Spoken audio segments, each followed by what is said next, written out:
వ్యక్తిని గణపరచాలంటే ఏం చేయాలి, నా రేంజ్కి తగినట్టు చెప్పు హామాన్ అంటే, హామాన్ ఏమనుకున్నాడు, నన్ను తప్ప ఇంకా రాజుని ఎవరిని గణపరుస్తాడని ఉన్నాయి లేని మొత్తం కలిపి చెప్పేశాడు.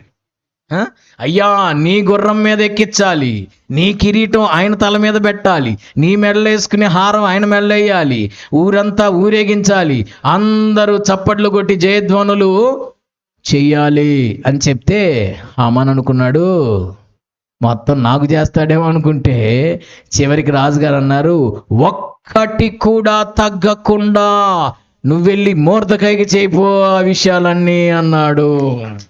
Praise the lord, praise the lord.